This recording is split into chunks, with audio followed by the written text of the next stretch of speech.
আমি যখন মেডিকেল পরীক্ষার প্রশ্নটা হাতে পেলাম, বিশ্বাস করবা কিনা প্রশ্নটা যদি তোমাদেরকে দেখানো যেত, আচ্ছা আমি দেখাবো। মানে মনে হয়েছে যে আমার শত্রু, মানে সে চায় আমি যাতে কোথাও চান্স না পাই, এবং সে ইচ্ছা করেই কাউকে বলে দিছে যে ফাহাদকেই এই প্রশ্নটা দিবা। মানে তুমি ইমাজিন করতে পারবা না যে কী টাইপের প্রশ্নগুলো শুরুর দিকে ছিল। বাট আল্লাহর রহমতে আমার আমার আমার টিচার ছিলেন, মানে আমি আগে থেকে প্রিপেয়ার ছিলাম যে যে আমাকে দাবানোর জন্য এরকম প্রশ্ন থাকবেই, কিন্তু আমি ওগুলোকে গায়ে লাগাবো না। কারণ সবসময় টার্গেট ছিল যে 70 পেলেই চান্স হবে, 70 পেলেই মেডিকেলে চান্স হবে। কিন্তু আমি স্বপ্নেও ভাবি নাই যে 59.25 পেয়ে ঢাকা মেডিকেলে চান্স হবে, এটা ভাবি নাই। তো প্রশ্ন দেখতে দেখতে, যেখানে আমি স্বপ্ন নিয়ে গেছিলাম ডিএমসিতে চান্স পাবো, মানে পরীক্ষার হলে, প্রশ্ন দেখতে দেখতে লাস্ট পর্যন্ত যেতে যেতে শেষের দিকে আমি পরীক্ষার হলেই দোয়া করতেছিলাম যাতে একটা মেডিকেলে চান্স পাই। তো আল্লাহর রহমতের প্রশ্ন আসলে সবার জন্যই কঠিন হয়েছিল। তো কিভাবে আমি আসলে এই ব্যাপারটা ওই তাৎক্ষণিক মানে মেইনটেইন করেছি, আমার কাছে মনে হয় যে একবার এই ব্যাপারটা তোমরা একটু দেখো। আশা করছি তোমাদেরও যদি এরকম আসে, না ঘাবড়িয়ে বিষয়টাকে মানে মোকাবেলা করার চেষ্টা করবা। তো চলো আমি আমার প্রশ্নে চলে যাই। তো এই হচ্ছে আমার মেডিকেল অ্যাডমিশনের প্রশ্ন। প্রথম প্রশ্নটা যখন আমি দেখলাম, এবং আমার সেট এটাই ছিল, একদম 1 নাম্বার প্রশ্ন আমার স্পষ্ট মনে আছে, এই যে WTO। তো যখনই আমি এই ওয়ার্ল্ড ট্রেড অর্গানাইজেশন, এই WTO পড়লাম, আমি আর এপাশে কিছু পড়ি নাই। কারণ আমি আন্তর্জাতিক আগের বছরও বিশ্রী ধরনের প্রশ্ন হয়েছিল। তো আমার কাছে মনে হয়েছে যে না, এই আন্তর্জাতিকে বেশি সময় দিব না, এবং এরকম সাল তো খুব একটা পড়াও হয়নি, আর এসব দেখেই আমি এই প্রশ্নটাই পড়ি নাই। ওকে, ঠিক আছে। তবে আমাকে একদম বাস দেওয়ার জন্য এই প্রশ্নটা করা হয়েছে, এটা আমি আগে থেকেই জানতাম। কেন জানি মনে হইতো যে আমাকে এরকমভাবে এমন প্রশ্ন শুরুতেই আমার সেটে থাকবে যাতে আমি একদম হতাশ হয়ে যাই, একদম ভেঙে পড়ি। তো আমি যে প্ল্যানটা করে আসছিলাম যে না, আমার এরকম শুরুর দিকে কিছু আচমকা এরকম বিদঘুটে প্রশ্ন থাকবে, আমাকে ভয় পাওয়া যাবে না, কারণ আমার প্রশ্ন হচ্ছে পরে, আমাকে তো 100 পেতে হবে না। ঠিক আছে, আমি চলে গেলাম 2 নাম্বার প্রশ্নে। ও বাবা, 2 নাম্বার প্রশ্নে কি বলছে যে যে ব্রিং, 4টা সেন্টেন্স আছে, পইরা দেখতে হবে কোথায় ব্রিং মানে ঘটানো হয়েছে কাজ। এই 4টা প্রশ্ন পড়ে আবার প্রত্যেকটা ভাবা, তার মানে একটা টাইম কনজিউমিং, এবং আবার যদি ভুল হয়, আমি এই ইংলিশ এই ব্রিং এইটুকু পড়ার পর না, এতগুলো বড় অপশন দেখে এটাও বাদ দিলাম যে ঠিক আছে। কারণ আমার টার্গেট ছিল যে প্রথম একটা প্রশ্ন যেটা আমি দাগাবো, এবং সেইটা যাতে কি হয়, সঠিক হয়, তাহলে মনের মধ্যে না একটা কনফিডেন্স আসে যে না, আমি একটা দাগাইছি, এটা সঠিক 100%। প্রথমটাই কনফিউশন নিয়ে দাগানো যাবে না, সহজ কথা। 3 নাম্বারে আসলাম, এই 2টা যদিও দেখে একটু মাথা গরম হচ্ছিল, 3 নাম্বার এখন 4টার আলাদা আলাদা ব্যবহার, আল্লাহ মানে এটাও আমার কেন জানি মনে পড়ছিল না ওই সময়, এটাও বাদ দিলাম। চলে আসলাম ভাইজান 4 নাম্বারে। আমার বেলায় ঘ নাম্বারটা ছিল প্রথম অপশনে। চিন্তা করো, যখনই দেখলাম এই যে ফোসকাকার, আবার ব্যাস খাইছে, আমি তো জীবনও পড়ি নাই, অন্তত এই ব্যাস টাসগুলো তো বাদ দিছিলাম ভাই। তোমরা যারা এই বছরও পরীক্ষা দিবা নিশ্চয়ই জানো যে ফোসকাকার এন্ডোপ্লাজমিক রেটিকুলামের ব্যাস, সর্বনাশ। মাইটোকন্ড্রিয়াল লিপিডের 90%, মাথা গরম হয়ে গেল। কিন্তু ভাবলাম যে না, 2টা পড়ছি, বাকি 2টাও পড়ি। যখনই অ্যামাইলোপ্লাস দেখলাম শর্করা সঞ্চয় করে, এটা তো 100% সঠিক। তাহলে যেহেতু আমি একটা সঠিক পাইছি, এটা দাগায় দিলাম, তাহলে অবশ্যই ডেফিনেটলি এটা ভুল।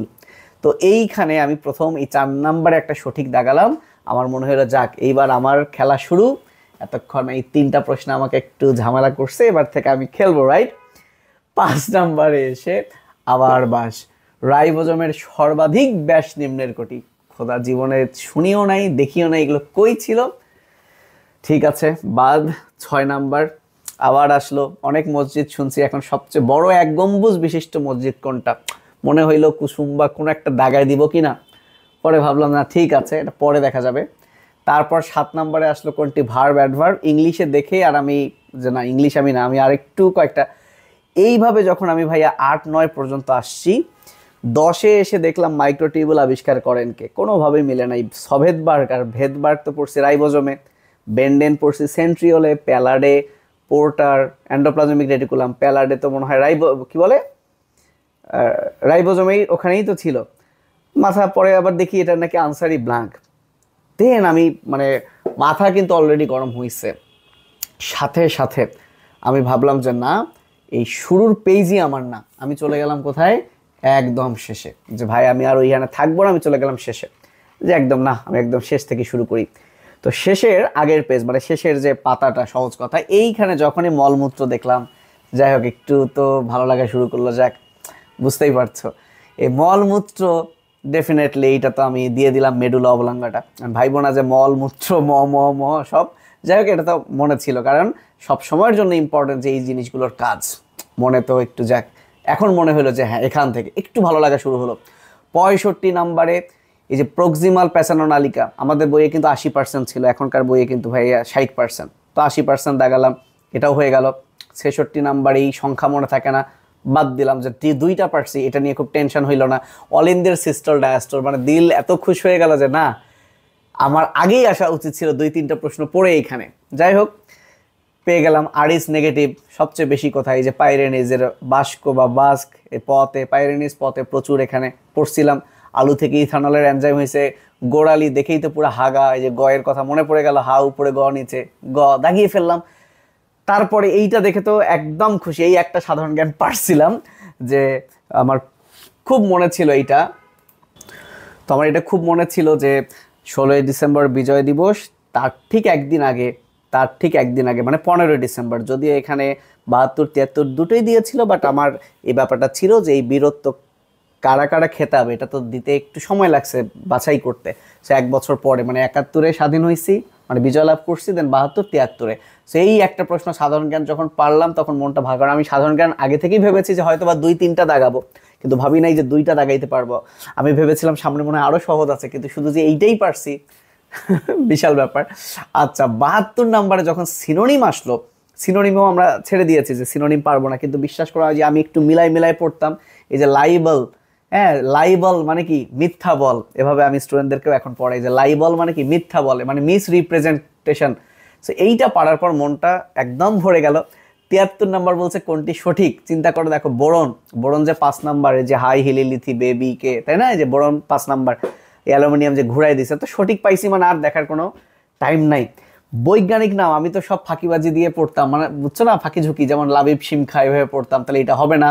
হ্যাঁ ব্রাসিকা সরিষা খুব মনে ছিল, ব্রাসিকা সরিষা, তাহলে এটাও হবে না, তাহলে এই দুইটা হবে না, আমি 100% শিওর, কিন্তু এই গ ঘ আমি ভুলে গেছি। এবং আমার মধ্যে একটা প্ল্যানিং ছিল এরকম, যে যদি কোনো প্রশ্নে আমি জানি যে 2টা হবেই না, তাহলে বাকি 2টার মধ্যে একটা উত্তর, ওইটা আমি দাগাবই, কারণ বাকি 2টার মধ্যে একটা দাগালেই কিন্তু 50% চান্স এটা সঠিক হওয়ার, ঠিক কি না। তো এই 2টা কোনোভাবে মিলছে না, আমি ভাবলাম যে না, অনেক কিছুই তো উপরে ছাড়ছি, আর ছাড়া যাবে না, একটু দাগায় দেই।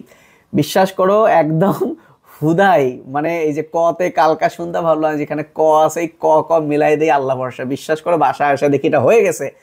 এবং আমার কাছে খুব মনে হয়েছে যে আমি যদি এই প্রশ্নটা এরকম আন্দাজে না দেখাতাম, আমি ঢাকা মেডিকেলে চান্স পাইতাম না, কারণ ঢাকা মেডিকেলে আমি 59.25 পেয়ে চান্স পাইছি। হ্যাঁ 78.75 ছিল লোয়েস্ট স্কোর, তার মানে এইটা যদি আমার ভুল হইতো 0.25 আরও কাটা, 1 মার্কও পাইতাম না, সো আমার হয়তো বা ডিএমসিতে আর হইতো না। তো এই যে ব্যাপারটা দেখো, আমি প্রথমে নার্ভাস হতেই আমি কিন্তু আমার মাইন্ডসেটটা চেঞ্জ করে একদম শেষে চলে আসছি। এবং বিলিভ করো শেষের প্রশ্নগুলো তোমরাও বুঝতেছো যে এইগুলো তুলনামূলক কিন্তু সহজ ছিল।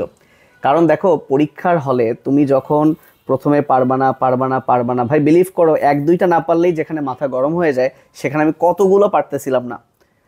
তো তারপরে তাৎক্ষণিক আমার এই যে ডিসিশন চেঞ্জ, এই যে আমি এখান থেকে শুরু করলাম, এইটা খুব কাজে দিছে। তবে এখানে একটা ভয়ের জায়গা হচ্ছে, যেহেতু হঠাৎ আবার পরে থেকে শুরু করলা, তাহলে পরে যেখান থেকে শুরু করছো 64, এই গোল্লা পূরণের সময় ভাইয়া দাগটা কিন্তু ঠিকঠাক দেখে নিও। তো এই হচ্ছে বিষয়। আমার কাছে মনে হয় যে পরীক্ষার এই হলটা, এইটার প্রিপারেশন খুবই গুরুত্বপূর্ণ, আগে থেকে তুমি যদি সেট করে না যাও। কারণ ভাই তুমি পারবা না, সব তুমি পারবা না। তুমি মনে করো 80 পাইছো, তাহলে 20টা পারবা না বা 15টা পারবা না, তাই না। তাহলে এমন যদি হয় 15টা, যে 15টা পারো না সেটাই তোমার প্রশ্নের প্রথমে, তাহলে তুমি তো ঘাবড়াবাই। তাহলে এই মাইন্ডসেটটা কিন্তু আগে থেকে তোমার নিয়ে পরীক্ষার হলে যেতে হবে, যে এরকম অনেক প্রশ্ন আসবে যে আমি পারবো না, অনেক বলা ভুল, এরকম 5-7টা প্রশ্ন আসবে আমি পারবো না, এইটার প্রস্তুতি কিন্তু আগে থেকেই নিতে হবে। এবং তোমাকে ভাবতে হবে যে এটাই হচ্ছে সেই শয়তানি প্রশ্ন, যে আমাকে একটু ভয় দেখাইতে আসছে, বাট আমি ভয় পাই না। আমি ভয় পাই না, তুই আমার জন্য না, আমি তোকে ত্যাগ করলাম, ওটা রিডিংই দিবা না। বুঝতে পেরেছ? আর প্রশ্নে যেহেতু দাগানো যায়, যদি কখনো মনে হয় এই দুইটার মধ্যে একটা উত্তর হবে, কে পরে এসে দাগাবা, তাহলে ওই দুইটাকে আগে মার্ক করে রাখবা, পরে এসে শুধু ওই দুইটা নিয়েই ভাববা। ঠিক আছে? তো আশা করি বুঝতে পারছো। তোমাদের পরীক্ষা ভালো হোক, প্রতিদিন এই সাহসটা সঞ্চয় করো, ইনশাল্লাহ ভালো কিছুই হতে যাচ্ছে। ভালো থেকো, আল্লাহ হাফেজ, আসসালামু আলাইকুম।